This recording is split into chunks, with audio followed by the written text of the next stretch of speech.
Radical Together 둘째 주를 맞이했습니다. 또한 사순절의 둘째 주일입니다. 주님 은혜를 허락하시옵소서.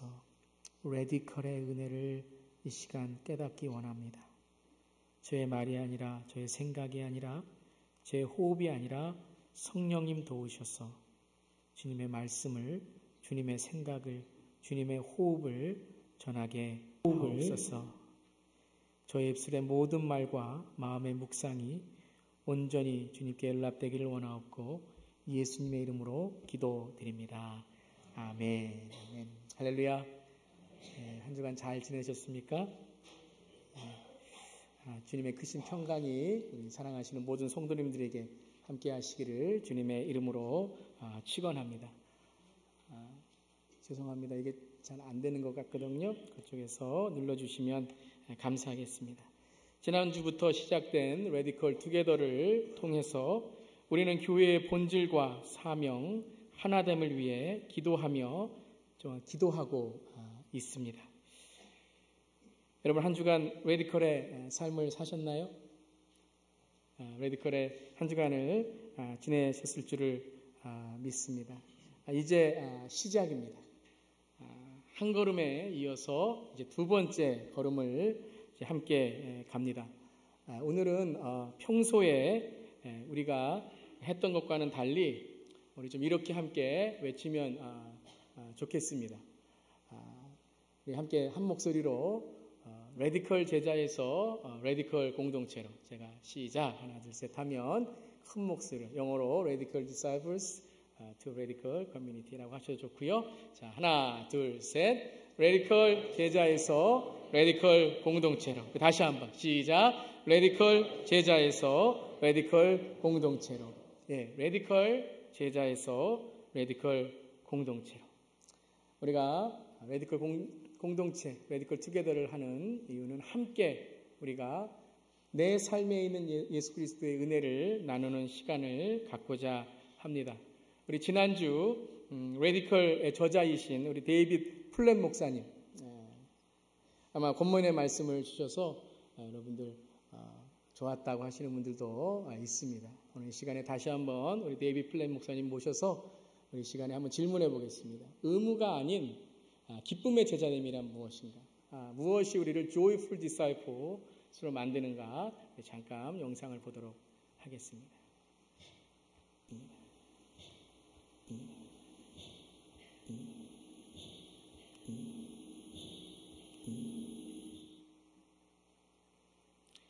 목사님이 아마 알라바마에 계셔서 비행기 타고 오시기가 힘드신 것 같습니다.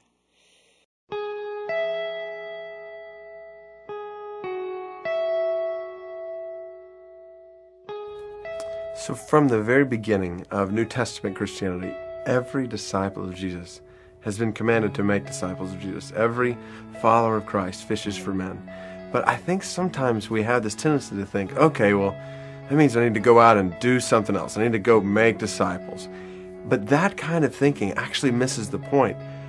A disciple of Jesus doesn't need to be superficially cajoled into making disciples. We are supernaturally compelled to make disciples when you are a follower of Jesus, when your mind and your heart, your will, your entire life has been transformed by the life of Christ. It just makes sense for that to flow out of you and you to desire to lead other people to Christ, to you to know the urgency of leading other people to Christ, and you to want to give your life to helping other people follow Christ, which is the essence of what disciple making is all about. So being a disciple naturally, or better yet, supernaturally, overflows into making disciples. And so making disciples is not as much duty for the disciple of Christ, it's delight. This is what the disciple enjoys doing. We enjoy leading other people to follow Christ because we found in Christ a treasure who's worth giving our lives for, and we know that he's worth following, and so we naturally encourage others to follow him. This is the overflow of following Christ is fishing for men. The overflow of being a disciple is making disciples. It's the overflow of faith in Christ.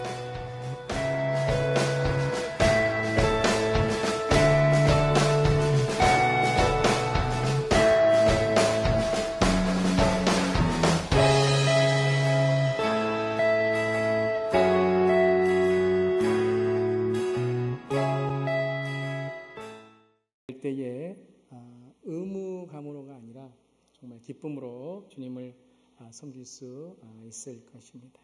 지난주 우리는 첫 번째 시간을 함께 나누었습니다. 첫 번째 시간은 바로 패러다임 체인지다라고 했습니다. 레디컬 투게더의 시작은 패러다임 체인지라는 것입니다. 하나님의 최고를 위해서 우리의 최선을 포기하라. 정말 우리가 하는 좋은 일들이 때로는 바른 신앙을 위협하는 가장 무서운 적이 될 수 있다는 것입니다. 그래서 레디컬 공동체의 시작은 곧 패러다임 체인지라는 것입니다. 우리의 생각과 우리의 익숙한 것을 과감히 복음을 위해, 신앙의 본질을 위해 우리가 나를 변화시킬 때에 우리는 겨울을 떠나 봄이 오는 것처럼 새싹의 시작을 경험하게 됩니다. 지난 시간에 이제 어떤 것들을 나누셨는가 좀 우리 목장 모임에서 또 레디컬 투게더 리더 모임에서 함께 나누었는데요. 어떤 목장은 우리가 뿌리가 되자. 뿌리가 되자. 뿌리가 무엇입니까? 본질을 찾자. 그래서 아마 이제 우리 가정에서 뿌리와 비슷한 것들을 함께 보신 것 같아요. 무가 되자라는 무가 되자라는 그러한 목장도 있었고, 어떤 목장은 그 무가 아니면 우리는 인삼이 되자, 뿌리 중에 좋은 것, 그런 것도 있었고요. 어떤 목장은 내가 목장을 위해서 무엇을 할 수 있을까라는 생각 속에서 그러면 내가 목장에 어떤 하나의 일을 내가 했으면 좋겠다. 그래서 나는 목장에 찬양을 한번 맡으면 좋겠습니다. 라는 그런 분도 계셨고요. 어떤 분은 북한에 대해서 더욱 기도하고 싶습니다. 내가 북한에 대해서 더욱더 기도하고 함께 나누기를 원합니다. 그런 분도 계셨고요. 어떤 분들은 전도에 대해서 조금 더 예수님을 전하는 전도의 시간을 더 갖기를 원합니다. 여러 가지의 것이 있습니다. 오늘은 두 번째 시간으로, 우리 스크린을 그냥 꺼주셔도 좋겠습니다. 오늘은 두 번째 시간으로 레디컬한 은혜가 레디컬한 삶을 만든다. 레디컬한 은혜가 레디컬한 삶을 만든다라는 주제로 함께 말씀을 나누기를 원합니다. 레디컬 은혜가 무엇인가? 레디컬한 은혜가 무엇인가? 여러분, 은혜라는 단어를 우리가 교회에서 많이 쓰지 않습니까? 은혜. 여러분, 은혜가 뭡니까? 은혜. 여러분, 정말 우리가 은혜라는 단어는 많이 쓰는데 정확한 뜻에 대해서는 참 우리가 애매모호할 때가 많이 있습니다. 교회에서 쓰는 단어 중에 그런 단어들이 많이 있죠. 믿음이 무엇입니까? 은혜가 무엇입니까? 하나님의 영광이 무엇입니까? 그 은혜라는 말은 우리가 습관처럼 우리의 입과 글을 통해서 수없이 표현되어지고 있습니다. 그런데 막상 은혜가 무엇입니까? 라고 말하게 되면 딱히 그게 무엇인가 정확하게 설명하기가 힘들 때가 있습니다. 여러분, 예배 끝난 다음에 여러분들이 은혜 받았습니다. 그 은혜가 무엇입니까? 은혜 받으셨다라는 그 은혜가 무엇입니까? 어떤 분들은 하나님은 은혜로우시다라고 합니다. 하나님은 은혜로우시다. 여러분, 그 하나님은 은혜로우시다가 여러분과 하나님과 관계에 어떤 의미가 있습니까? 예수님의 은혜로 나는 주님의 제자로 살아간다. 그것은 여러분에게 어떤 삶을 요구하는 것입니까? 여러분, 그러한 것들을 우리가 가만히 보면 은혜라는 것을 우리 이렇게 사용하지 않습니까? 내가 뭘 감동받은 거, 내가 조금 알아진 거.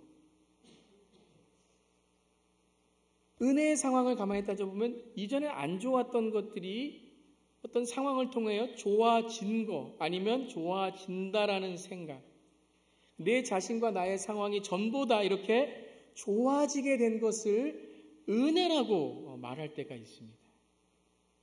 여러분, 그것이 정말 은혜입니까? 이것이 꼭 우리 교회나 믿음의 공동체뿐만 아니라 믿지 않는 분들도 은혜라는 말, 성은이, 이거는 우리 박기님 사님 따님이 아니고요. 망극합니다라는 말도 쓰잖아요. 은혜. 여러분, 예수님의 삶은 어떻게 사셨어요? 예수님은 어떤 은혜로 사셨습니까? 우리가 생각하는 은혜. 예수님의 은혜는 어떤 신념으로 살아가셨습니까? 예수님의 삶, 여러분 예수님의 탄생을 한번 보세요.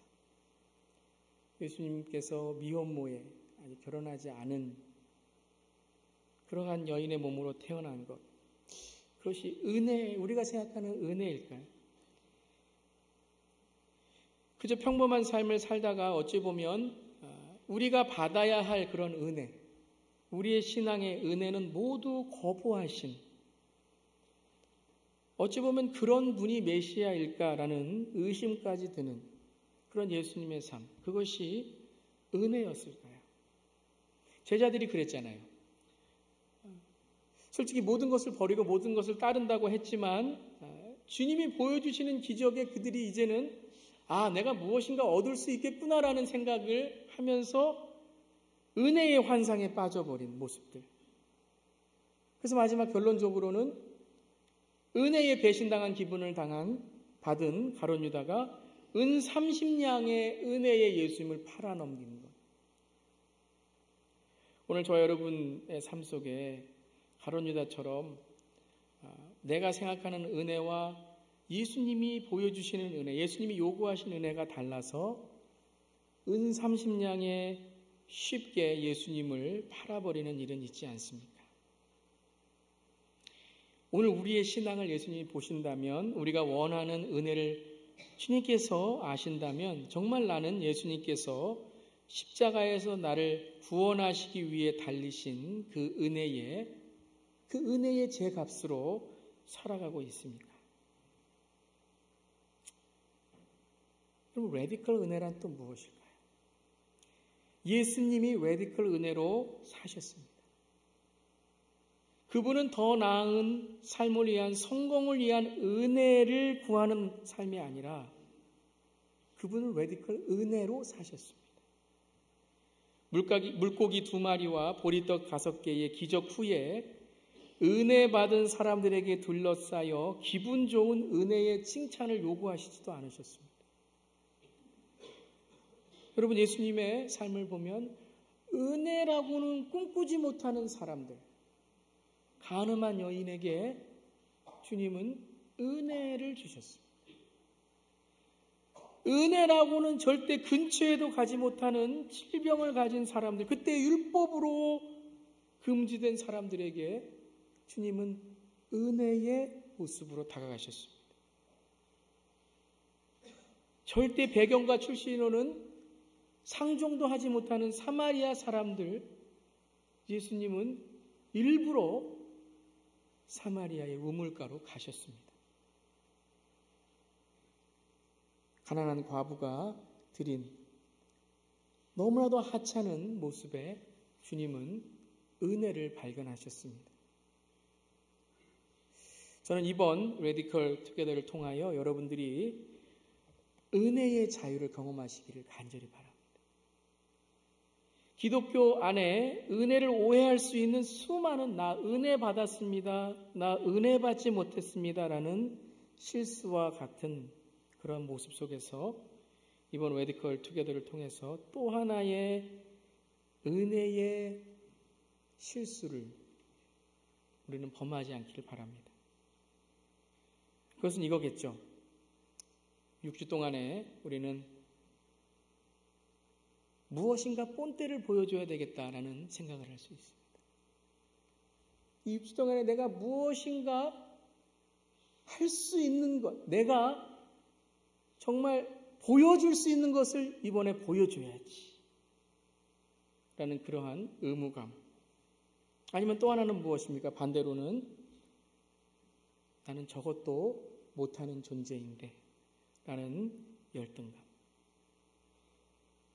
저만치도 되지 못하는 죄책감. 여러분, 오늘 우리는 이러한 두 가지의 걱정과 염려 속에서 스가랴의 목소리를 듣습니다. 하나님의 말씀을 듣습니다. 스가랴 예언자는 바벨론 포로 생활에서 귀환한 이스라엘 공동체가 이제 다시 레디컬 공동체로 무너졌던 성전의 재건을 하는, 하나님의 백성으로 새로 시작을 꿈꾸는 그러한 때에 있었던 선지자입니다. 구약의 마지막 장들은 바벨론 포로에 귀환한 이후에 다시 한번 주님의 백성으로 시작하는 레디컬 공동체 이스라엘의 모습을 우리에게 보여주고 있습니다. 스가랴의 뜻, 스가랴 선지자의 뜻은 여호와는 기억하신다라는 뜻입니다. 여호와는 기억하신다. 특별히 오늘 스가랴가 본 네 번째의 비전입니다. 오늘 3장은 스가랴가 본 여러 비전 중에 네 번째 비전인데 하나님께서 보여주시는 그 은혜라는 것을 너무도 잘 그려내고 있는 그러한 스가랴 3장입니다. 오늘 1장에 보면 이렇게 시작합니다. 우리 스크린 말씀은 좀 보여주셨으면 좋겠습니다. 조금 맞지 않지만 여러분들 우리 성경책 가지고 계신 분들은 함께 보시고요. 이렇게 시작합니다. 여호수아 대제사장이 주님의 천사 앞에 서 있고 그의 오른쪽에는 그를 고소하는 사탄이 서 있었다. 자, 여러분, 사탄이 여호수아 대제사장을 하나님께 고소합니다. 참소합니다. 고발합니다. 3절에 이렇게 나오죠. 그때의 여호수아는 냄새 나는 더러운 옷을 입고 있었다. 이것을 고발하는 거예요. 대제사장이 깨끗한 옷을 입고 있어야 되는데 그가 더러운 옷을 입고 있다라는 이것. 율법으로 보면 하나님께 나아가지 못하는 이 모습을 보면서 사탄이 고소하고 참소합니다. 더러운 옷은 무엇을 뜻합니까? 죄와 허물을 뜻합니다. 우리에게 있는 더러운 것, 죄와 허물을 사탄은 하나님께 고소하고 고발한다는 것입니다. 마음에 죄책감을 들게 하고 닦아도 결코 빠지지 않는 우리의 죄의 번성들, 이 얼룩을 온통 냄새나는 모습을 바로 사탄은 하나님께 고소합니다. 사탄의 목적은 무엇입니까? 그래서 우리로 하여금 하나님과 멀어지게 하는 것입니다. 우리로 하여금 하나님께 가까이 가지 못하게 하는 것입니다. 그런데 하나님이 이러한 우리의 잘못된 것들을 책망하시는 것부터 시작하는 게 아니라 오늘 4절에 보면 이렇게 말씀하십니다. 사탄아, 나 주가 너를 책망한다. 예루살렘을 사랑하여 선택한 나 주가 너를 책망한다. 이 사람은 불에서 꺼낸 타다 남은 나무 토막이다 라고 합니다. 주님은 여호수아 제사장이 더럽다 고소하는 사탄의 책망에 함께 하시지 않고 하나님은 예루살렘을 향하여 여호수아 제사장을 향하여 내가 사랑하고 선택한 자라고 말씀하십니다. 그리고 이렇게 말씀하시죠. 그는 타다 남은 나무 토막이다라는 거예요. 그의 허물과 죄를 들춰내시는 하나님이 아니라 주님의 은혜는 무엇인가? 오늘 우리에게 하나님의 선택과 사랑으로 인해서 우리 자신을 바라보라라는 것입니다. 사탄의 참소와 고소를 통하여 우리 자신을 바라보는 것이 아니라 죄책감으로 우리를 자신을 바라보는 것이 아니라 내가 하나님 안에서 누구인지를 주님은 오늘 우리를 누구로 보시는지를 그 눈으로 바라보라. 우리의 허물과 죄악을 주님은 아신다는 거예요. 그렇지만 하나님께서 우리를 바라보시는 것은 더 큰 하나님의 은혜다. 우리를 사랑하시고 선택하신 바로 그 주님, 그 주님이 바로 사탄을 책망하신다는 거예요. 여러분, 예수님의 은혜는 무엇이었습니까? 사순절에 우리가 예수님의 그 레디컬한 은혜를 우리가 겟세마네 기도에서 볼 수 있습니다. 겟세마네 기도에 누가복음 22장 42절에 이렇게 예수님은 기도하십니다. 우리 한번 한 목소리로 함께 한번 읽어보겠습니다. 시작. 아버지, 만일 아버지의 뜻이면 내게서 이 잔을 거두어 주십시오. 그러나 내 뜻대로 되게 하지 마시고 아버지의 뜻대로 되게 하여 주십시오. 여러분, 고난을 받는 것이 은혜입니까? 은혜입니까? 지금 십자가를 지는 것이 은혜입니까? 하지만 예수님은 오늘 뭐라고 말씀하십니까? 하나님 아버지 앞에 정직하게 서 있는 내 모습을 하나님께 인정하고 드리는 것이 은혜라는 거예요. 하나님 나의 뜻이 아니라 아버지의 뜻대로 되게 하여 주시옵소서. 예수님은 본인 아들, 예수님까지도 아들 자신의 뜻이 아니라 아버지의 뜻을 따르는 것이, 그것을 인정하는 것이 바로 은혜다라고 말씀하십니다. 여러분, 이것이 레디컬의 은혜입니다. 예수님의 은혜가 바로 여기에 있습니다. 예수님 자신도 내 뜻이 아니라 하나님께 내 뜻을 드리는 것, 그 구원과 인류를 위한 그 십자가의 사랑을 아들 예수님께서 세상에 아버지의 은혜를 밝혀 보이시는 것이 은혜라는 것입니다. 은혜는 내 뜻이 하나님께 인정받아서 내 마음에 드는 일을 마음대로 할 수 있는 그러한 것이 아닙니다. 은혜는 내가 주님께 쓰임받고 있다는 그 놀라운 하나님의 은혜 앞에서 내 어떤 것도 그 하나님의 은혜를 바꿀 수 없다는 항복의 선언입니다. 그래서 어떠한 나의 행위도 하나님의 비교할 수 없는 사랑에 비교할 수 없다는 것을 인정하는 거예요. 어떠한 나의 행위도, 어떠한 나의 자랑도 주님께서 나에게 베푸신 사랑과 비교할 수 없다는 거예요. 여러분, 거기에서부터 시작한다면 우리의 삶에 이 하나님의 뜻, 하나님의 은혜가 우리의 모든 것을 덮으시게 됩니다. 에베소 2장 8절 10절에 무엇이라고 말씀하십니까? 우리 함께 한번 에베소 2장 8절 9절 말씀 읽어볼까요? 시작. 여러분은 믿음을 통하여 은혜로 구원을 얻었습니다. 이것은 여러분에게서 난 것이 아니요 하나님의 선물입니다. 행위에서 난 것이 아닙니다. 그러므로 아무도 자랑할 수 없습니다. 여러분, 이것이 바로 우리의 신앙의 본질입니다. 이것이 바로 우리가 주님께 하는 사역의 본질입니다. 무엇입니까? 하나님의 은혜를 통해 나를 구원하셨고 나를 사용하신다. 이 구원은 내 어떠한 사역과 행위와 내가 무엇을 해서 얻는 것이 아니라는 거예요. 오직 하나님의 선물이라는 거예요. The gift of God.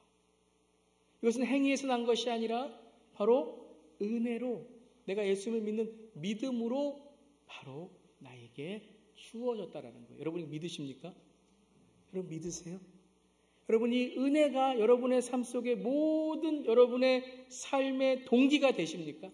내가 무엇을 할 때에 이 하나님의 은혜, 내가 하나님께 주신 은혜가 내 삶을 시작게 하는 그 선물이 있으십니까? 그 은혜를 경험하는 자, 오늘 2장 10절에 뭐라고 말씀하십니까? 우리는 하나님의 작품이라고 해요. 따라해 보세요. 나는 하나님의 작품입니다. 작품은 비교할 수 없어요. 작품은 다른 것과 비교할 수 없어요. 우리 각자에게 하나님이 은혜를 주셨다는 것은 무엇입니까? 우리 각자의 하나님의 계획이 있다는 거예요. 그래서 우리가 하는 모든 것들이 하나님의 은혜로부터 시작될 때에 그 다음에 우리에게 주는 은혜가 동력, 에너지가 된다는 거예요. 선한 일을 하게 하시려고 하나님께서 그리스도 예수 안에서 우리를 만드셨대요. 하나님께서 이렇게 미리 준비하신 것은 우리가 선한 일을 하며 살아가게 하시려는 것입니다. 처음에 뭐라고 시작했어요? 우리는 모두 작품이래요. 똑같은 일, 똑같은 직장, 똑같은 사역, 똑같은 목회, 똑같은 교회 아니죠. 다 다른 배경, 다른 직장, 다른 사역, 다른 봉사, 다른 일을 하고 있지만 그 모든 것들의 포커스는 뭐라고요? 주님께서 우리 안에 은혜로 시작하신 일을 완성해가는, 미리 준비하신 것을 우리가 선한 일을 하며 살아가게 하시는 주님의 은혜가 동력이 된다는 거예요. 어제 우리 목장 모임 때 한 장로님께서 이런 예화를 주셨어요. 여러분들도 목장 모임에서 한번 나눠보시면 좋을 것 같아요. 잘해야 돼요. 이거 제가 헷갈리면 안 됩니다. 4는 2 플러스 2. 4는 2 플러스 2잖아요. 2 플러스 2는 4죠. 그런데 4가 되는 것은 2 플러스 2만이 아니라 3 플러스 1도 4고 5 마이너스 1도 4잖아요. 맞죠? 모든 게 4로 만듭니다. 여러분, 우리가 각자가 직장과 삶이 다 달라요. 그렇지만 우리가 만드는 건 뭐예요? 예수 그리스도의 선한 일이라는 거예요. 내가 하는 일이 다를지라도, 내가 하는 사역이 다를지라도 이 모든 것이 마지막에는 사를 만드는 것. 그런데 반대로 되면 안 되겠죠. 사가 바뀌면 안 되겠죠. 목적이 바뀌면 안 되겠죠. 본질이 바뀌면 안 되겠죠. 여러분, 우리가 먼저 예수 그리스도를 믿는 은혜 안에서 구원받은 존재의 확신, 주님과의 관계로 하나님의 작품으로 하게 될 때에 이 모든 것들은 그리스도의 선한 일이 될 줄을 믿습니다. 나의 의지나 나의 행위가 아니라 나의 삶 속에 있는 어떠한 내가 드러나는 자랑이 아니라 오로지 하나님이 만드시는 선한 일이 될 줄을 믿습니다. 그것을 봐야 돼요. 교회가 그것을 해야 됩니다. 그런데 그 은혜와 하나님과의 관계와 나의 의지의 경계선이 있습니다. 자, 이것이 어렵죠. 어떻게, 그러면 목사님, 내가 지금 사역을 하는데 이것이 나의 의지가 아니라 하나님의 은혜로 되는 것이 어떻게 내가 정말 될 수 있습니까? 내가 말을 하면 돼요? 이게 은혜입니다라고 말을 하면 돼요? 안 되잖아요. 그렇다고 평가와 비판을 하면 돼요? 그것도 아니죠. 그럼 그 경계선이 무엇인가? 오늘 스가랴 3장 4절 말씀이 연결점입니다. 이렇게 말씀하십니다. 보아라, 내가 너의 죄를 없애준다. 이제 너에게 거룩한 예식에 입는 옷을 입힌다. 보아라, 내가 너의 죄를 없애준다라는 것은 무엇입니까? 그 더러운 옷으로 주님께 나오면 안 된다라는 거예요. 은혜로 주님이 받아주셨지만 은혜의 또 하나의 모습은 무엇입니까? 우리가 우리의 죄를 벗어야 되는 거예요. 주님 앞에 우리가 정결한 깨끗한 몸으로 나아가야 되는 거예요. 은혜는 주님께서 주신 것만 받고 내가 마음대로 할 수 있다는 게 아니라, 은혜는 주님의 은혜가 나에게 너무나 커서 내 어떤 것도 그 은혜와 바꿀 수 없기 때문에 그 보물 때문에 모든 것을 버리고도 그 진주 하나만으로 내가 행복할 수 있는 거예요. 여러분, 이 주님의 은혜를 만나셨습니까? 정말 어떤 것도 빼앗아 갈 수 없는 하나님의 은혜가 저 여러분에게 있기를 주님의 이름으로 축원합니다. 그것이 바로 무엇입니까? 거룩입니다. 우리가 남의 힘이 아닌 하나님의 힘으로 하는 단 한 가지의 방법은 주 앞에 거룩해지는 것입니다. 우리가 의로워서 무엇을 할 수 있어서 하나님의 일을 하는 게 아닙니다. 거룩이란 무엇입니까? 내가 어떤 것을 하면 거룩해집니까? 내가 어떤 것에 자격이 있으면 거룩해집니까? 아니죠. 거룩은 하나님이 우리를 붙잡으신다라는 것입니다.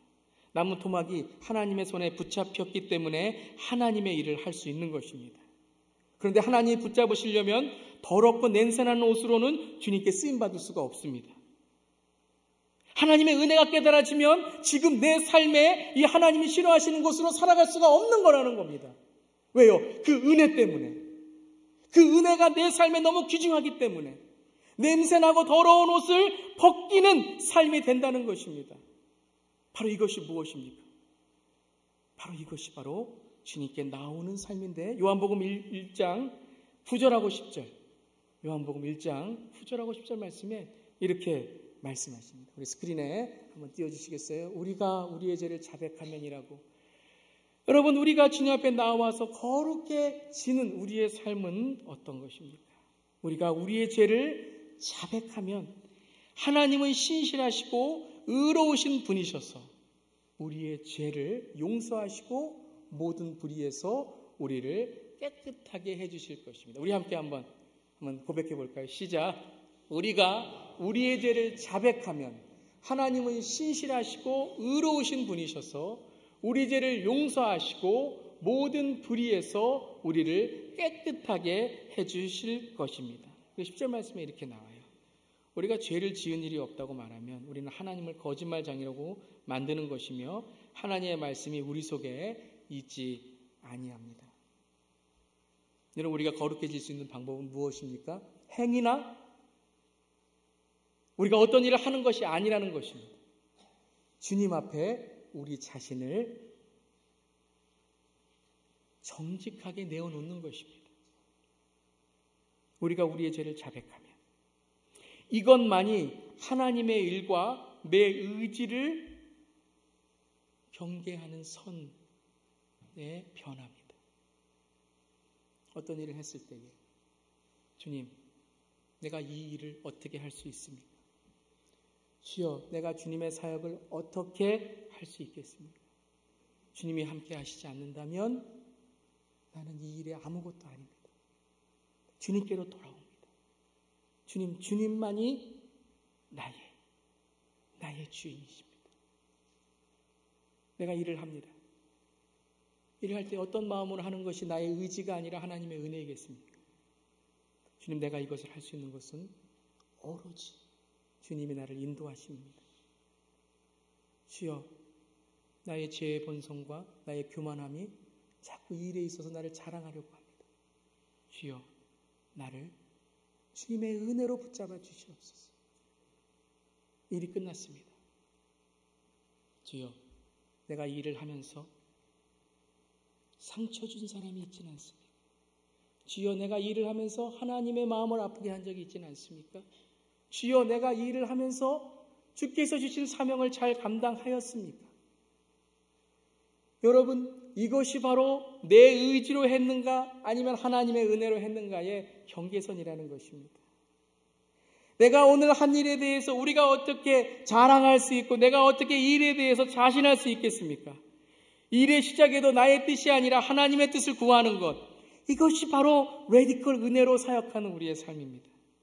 주 앞에 나의 연약함과 죄악됨을 고백하며 주께서 원하시는 합당한 삶을 살아가는 것입니다.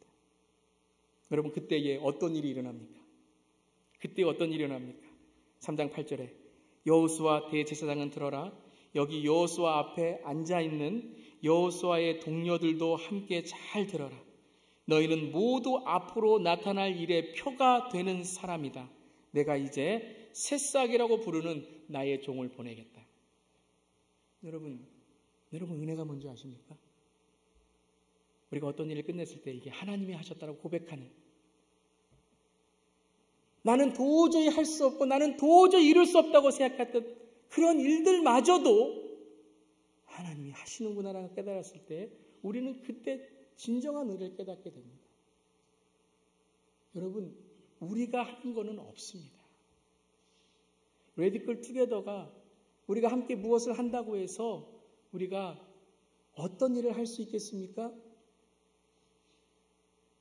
오로지 무엇입니까? 주님의 씨가 뿌려질 수 있는 깨끗한 밭과 깨끗한 땅이 될 때만입니다. 레디컬 투게더를 통하여 우리 교회가 주님의 이 사역과 주님의 뜻을 이루기 위해서 해야 될 일이 무엇입니까? 그것은 가장 먼저 깨끗한 토양과 좋은 밭이 되는 것입니다. 무엇을 하는, 우리의 사역에 무엇을 이루는 것보다 더 중요한 것은 무엇인가? 바로 내가 하나님의 깨끗한 밭과 깨끗한 그릇과 깨끗한 땅이 되어서 주님의 씨앗이 뿌려질 수 있는 곳이 될 수 있는가라는 것입니다. 이 거룩한 부담과 거룩한 욕심이 있을 때에 어떤 씨앗이 뿌려질지라도 그것이 새싹이 난다는 것이. 새싹은 우리가 내는 게 아니에요. 여러분, 우리가 겨울을 우리가 가라고 해서 가는 게 아니잖아요. 깨끗한 땅과 깨끗한 밭이 될 때에 우리가 어떤 사역을 하든지 간에 겸손함과 어떤 사역을 하든지 간에 섬김과 어떤 사역을 하든지 간에 회개하는 마음으로 주님 앞에 깨끗한 그릇이 될 때에 그때에 새싹이 피어나고 10절에 뭐라고 말씀하십니까? 서로 자기 포도나무와 무화과나무 아래 이웃을 초대할 수 있겠다라는 거예요. 여러분, 이 시대에 거듭거듭 우리가 정말 회개하고 안타까운 게 뭡니까? 교회가 이웃을 초대할 수 있는 곳이 되고 있냐는 겁니다. 우리가 이웃을 초대할 수 있는 곳이 됩니까? 사랑으로 이웃을 초대하고 용서로 이웃을 초대하고 정말 우리가 이 이웃에게 하나님의 사랑과 하나님의 은혜를 초대할 수 있는 곳이 되냐는 것입니다. 여러분, 저는 오늘 설교를 준비하면서 이런 생각을 했어요. 제가 만약에 지금 공산국가 지하교회 목사가 된다면 이렇게 제가 설교할 수 있을까라는 거예요. 여러분, 제가 중동에 있는 땅에 크리스찬이 됐다면 제가 예수를 믿었을까? 여러분 이렇게 기도할 수 있을까라는 생각이에요. 그렇게 해야죠. 예수를 믿는다면 우리가 미국에 있던 중동에 있던 어디 공산국가에 있던 아프리카에 있던 한국에 있던 어디에 있든 간에 주님을 믿는다면 그렇게 해야죠. 그렇게 할 수 있어야죠. 여러분 그것이 바로 은혜를 받은 사람이라는 거예요. 내가 손해보고 실증나면 쉽게 그 이름을 버리는 것이 아니라 목숨도 아깝지 않은, 다릅니다. 그렇다고 공산국가에 있는 믿음이 우리가 있는 믿음보다 더 낫다 틀리다, 그거는 우리도 몰라요. 그렇지만 우리에게 주신 하나님의 은혜는 같아야죠. 같아야죠. 레디컬 은혜가 같아야죠. 예수 그리스도께서 아버지 하나님께 복종하신 내 뜻이 아니라 아버지의 뜻으로 했던 그 은혜를 우리도 경험해야죠. 여러분, 오늘 그것으로 일하고 계십니까? 오늘 주님과의 나의 레디컬 은혜로 어떤 고난과 손해도 가장 값진 부문이라고 고백하시며 교회의 사역, 그리고 여러분의 가정의 사역, 직장과 여러분의 삶을 살아나고 나가고 계십니까? 여러분 다시 말씀드리지만 어떤 사역과 봉사도 이 예수님과의 관계 안에 이 레디컬 은혜가 경험되지 않고서는 우리는 길을 잃어버릴 수 있다는 것입니다. 특별히 지금 이 자리에 우리 교회에 예수를 믿지 않는 분들이 있다면 가장 먼저가 무엇입니까? 예수님과의 관계입니다. 지금 이 시간에 사역과 여러분 일 가운데에서 번아웃 당하고 지금 여러분의 마음에 부담감과 의무감이 있다면 가장 먼저 우리가 해야 될 일이 무엇입니까? 사역에 대한 평가와 사역에 대한 그러한 우리의 돌아봄이 아니라 제일 먼저는 나와 주님과의 관계가 어떻게 되어 있느냐는 것입니다. 그래서 우리 교회는 새가족과 새신자분들이 오셨을 때 먼저 세례받는 것이 우선이죠. 예수님과의 관계, 그리고 그 관계를 통하여 그 다음에 사역에, 그리고 우리 교회의 봉사에 함께 하시는 겁니다. 저 여러분도 똑같습니다. 여러분 우리의 삶 속에서도 정말 여러분 우리가 하는 모든 것들이 나의 의지가 아니라 하나님의 일이 되는 것은 예수님의 이름을 내가 말하고 이랬다가 아닙니다. 여러분 내가 예수님 하면서 일을 했다가 아닙니다. 여러분 어쩌면 설교하면서도 이게 저의 의지일 수 있어요. 파워포인트가 안 나오고 스크린에 안 나오고 이게 무슨 상관입니까? 여러분 저 지금 회개하는 거예요. 무슨 상관입니까? 여러분 예배가 프로그램입니까? 예배가 사역입니까? 예배 시간에 가장 예배 못 드리는 사람이 누구예요? 목사입니다. 목사. 예배가 프로그램이에요. 1번, 2번, 3번 회개, 4번 용서, 5번 찬양, 6번 설교, 7번 헌금, 8번 축도, 9번 끝, 10번 나가서 인사하는 거. 예배가 프로그램입니까? 예배가 왜 여러분 의무감이고 부담감이 됩니까? 예배가 왜 스트레스가 됩니까? 하나님과의 관계 아닐까요? 하나님과의 만남 아닐까요? 주님의 만남의 기대와 주님의 만남이 기다려진다면 그 내 신앙의 증검다리가 놓여지지 않을까요? 멀리 뛰지 못하면 여러분 그 예배를 자주 나와야 되지 않을까요? 내 신앙이 멀리 뛰지 못해서 징검다리에 물에 빠지게 된다면 그 다리를 하나하나 가까이 놔야 되지 않을까요? 멀리 뛰시는 분들만, 멀리 뛸 수 있는 분들만이 아니라 함께 주님의 만남에 기대하고 주님의 만남에 고대하는 그 은혜를 나누는 곳, 바로 이것이 아닐까요? 새싹은 땅에서 나오지만 하늘을 향해 올라갑니다. 새싹은 땅의 중력이 아니라 하늘의 중력으로 뻗어나갑니다. 하늘을 향해서 열매를 뽑습니다. 여러분 오늘 저 여러분은 어디를 향해서 새싹을 자라게 합니까? 땅의 중력으로만, 땅에 있는 것으로만, 아니면 하늘의 중력으로 살아갑니까? 여러분 목회자로서 다시 한번 저 여러분이 오늘 새롭게 해야 될 것은 예배는 프로그램이나 사역이 아닙니다. 예배는 하나님과의 만남입니다. 우리 교회의 첫 번째 필요가 무엇입니까? 예배가 기본이 되는 것입니다. 하나님의 은혜가, 그 레디컬 은혜가 우리를 감동시키는 삶을 통하여 예수님과 같이 십자가에서도 그 은혜를 흘려보낼 수 있는 저 여러분 되기를 주님의 이름으로 축원합니다. 기도하겠습니다.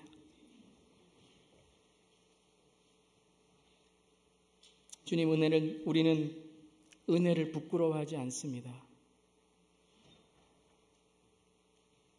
그리고 그 은혜 앞에 우리를 내어드립니다.